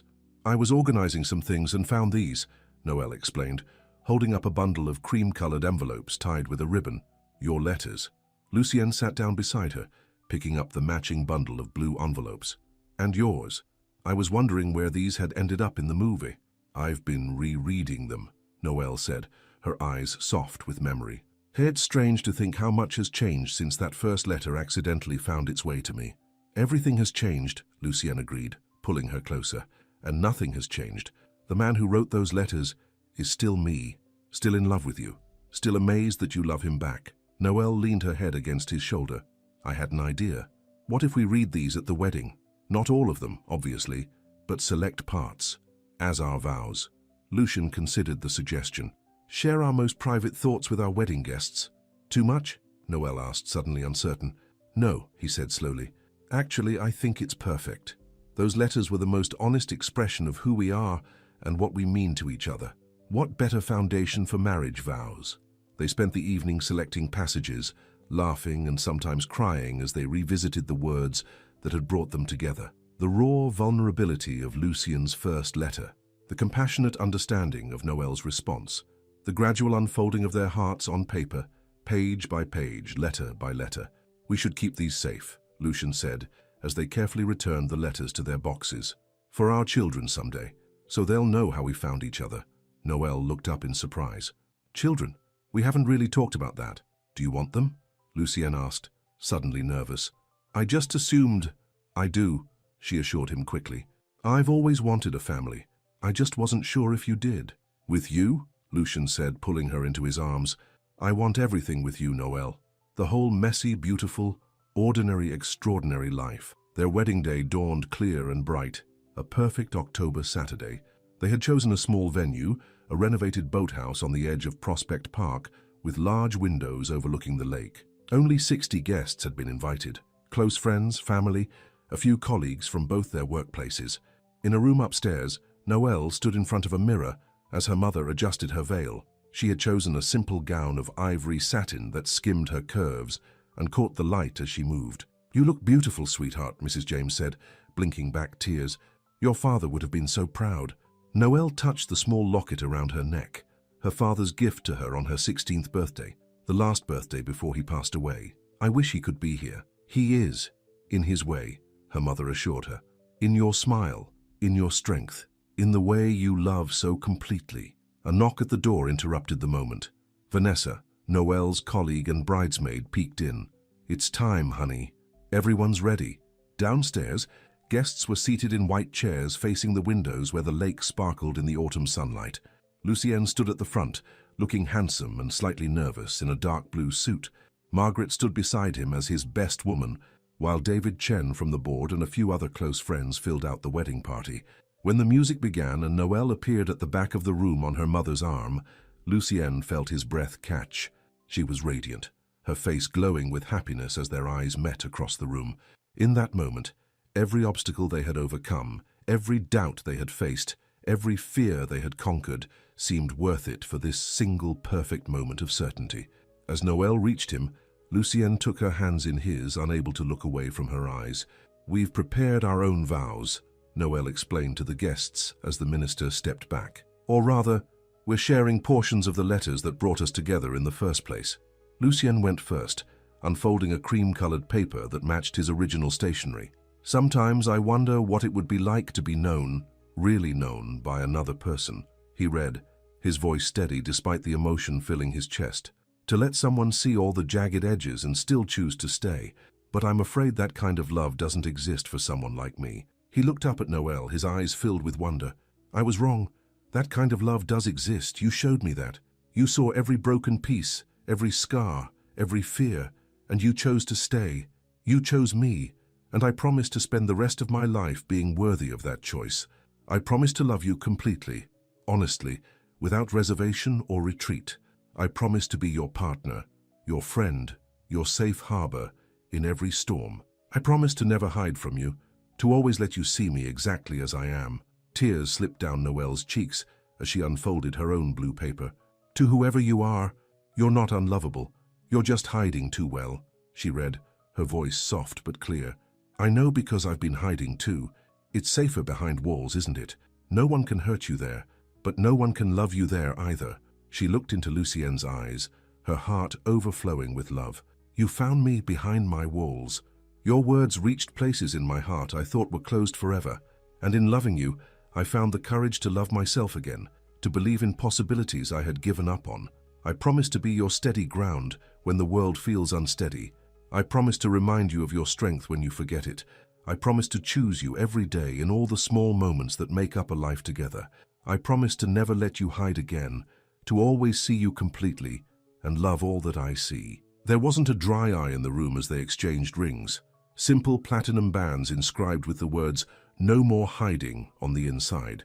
When the minister pronounced them husband and wife, their kiss was both tender and passionate, a promise and a celebration all at once. The reception that followed was joyful and relaxed. Under twinkling lights strung across the boathouse ceiling, they danced their first dance to a song about finding home in another person's arms. Lucienne surprised Noël by singing the last chorus softly in her ear, a hidden talent she hadn't known about until that moment. As the evening progressed, they circulated among their guests, accepting congratulations and well wishes. Caroline Bennett raised a toast to the couple, speaking warmly of how their love had transformed not just their own lives, but the culture of Mindwell itself. Under Margaret's leadership, and with Lucian's continued guidance at the foundation, we've become a company that values balance, that recognizes the importance of human connection alongside technological innovation, she said, raising her glass. And we have Noël to thank for reminding us all of what truly matters. Later, as they shared a quiet moment on the deck overlooking the darkened lake, Lucien wrapped his arms around Noël from behind, resting his chin on her shoulder. "Happy?" he asked, echoing the question he had asked after they bought the brownstone. "More than I knew was possible," she replied, leaning back against him. "You?" "Complete," he said simply. "For the first time in my life, I feel complete." They stood in comfortable silence, watching the reflection of stars on the water, each lost in thoughts of the journey that had brought them to this moment. "It's strange," Noël said finally. "If your assistant hadn't accidentally mailed that letter, if it hadn't somehow found its way to my door with the wrong address." "I've thought about that too," Lucien admitted. "All the random chances that had to align perfectly. It seems impossible. Or meant to be," Noël suggested, turning in his arms to face him. "Maybe some connections are just inevitable. Maybe we would have found each other somehow, even without the letters." "Maybe," Lucien agreed, brushing a strand of hair from her face. "But I'm glad it happened the way it did. Those letters let us know each other's hearts before we ever met in person. They created a foundation nothing could shake. Not even corporate sabotage and media scandals," Noël said with a soft laugh. "Not even that," Lucien agreed, his eyes growing serious. "I need you to know something, Noël. What I said today in my vows, about never hiding from you, about always letting you see me exactly as I am, that wasn't just a pretty line. That's my promise for our life together. No more walls, no more isolation, just us, facing whatever comes, side by side." "Side by side," she echoed, sealing the promise with a kiss. 1 year later, Lucienne stood in the doorway of their brownstone's library, watching Noël as she sat in the window seat, her rounded belly visible beneath her flowing dress. She was reading aloud from a book of poetry, one hand resting on her stomach, as if the baby inside could hear and understand the cadence of the verses. So much had changed in a year. Margaret had exceeded all expectations as CEO, leading Mindwell to its most successful year yet. The Mindwell Foundation, under Lucien's guidance, had launched groundbreaking research projects and awareness campaigns. Noël had taken a sabbatical from teaching to focus on her pregnancy and on the poetry collection she was finally writing. But the most profound changes had been internal. The man who had once hidden from the world now hosted dinner parties for friends in their home. The woman who had once doubted her worth now spoke confidently at mental health awareness events, sharing her own experiences with heartbreak and healing. "Hey," Noël said, noticing him in the doorway. "How long have you been standing there?" "Not long," Lucien replied, crossing the room to join her on the window seat. "You looked so beautiful. I didn't want to interrupt." He placed a hand on her belly, smiling as he felt a strong kick against his palm. "Active today, isn't she?" "Very," Noël confirmed with a laugh. "I think she's going to be a dancer, or maybe a kickboxer." Lucien's phone buzzed with a notification, but he ignored it, focusing instead on the moment at hand, his wife, their child growing inside her, the peaceful library filled with afternoon light. "You can check that," Noël said, noticing his phone. "It might be important." "Nothing is more important than this," Lucien replied, switching his phone to silent and setting it aside. "Being here, being present, something I'm still learning." Noël leaned against him, resting her head on his shoulder. "You're better at it than you think. Emily would be proud of you." Lucien smiled at the mention of his sister. In the past, her name had always brought pain. Now, while the sadness remained, it was tempered with healing, with the knowledge that her memory was honored in his work and would be shared with his daughter. "I got a letter today," he said after a moment. "An actual paper letter in the mail, from a teenager who found help through one of the Foundation's programs. She said she had been considering suicide until she read my story about Emily and found our resources." "That's wonderful," Noel said, squeezing his hand. "It made me think about how powerful words can be," Lucien continued. "How the right words at the right time can change everything, can save a life, or find a heart," Noel added softly, thinking of their own story. "Exactly." Lucien placed a gentle hand on her belly again. "I want our daughter to know that, to understand the power of reaching out, of being honest, of letting herself be seen." "She will," Noel assured him. "We'll teach her, every day, in how we love each other, in how we love her." As the afternoon light bathed them in its golden glow, Lucien marveled at the fullness of his life. Not the kind of fullness that came from achievement or wealth or success, though he had all of those, but the fullness that came from connection, from vulnerability, from love freely given and received. He thought of that first letter, written in the darkness of a sleepless night, addressed to no one and everyone, how it had found its way to the one person who could understand his broken places, how it had begun a correspondence that became a conversation that became a life together. "What are you thinking about?" Noel asked, noticing his contemplative expression. "About letters," Lucien replied with a smile, "and how sometimes the words we send into the void find exactly where they need to go." Noel returned his smile, understanding completely. Because that was the miracle of their love, the perfect comprehension of one heart by another, across all distances, against all odds. Outside their window, autumn leaves danced on the breeze, golden and bright with possibility. Inside, in the warmth of their embrace, the future was already unfolding, one page, one word, one heartbeat at a time. The end.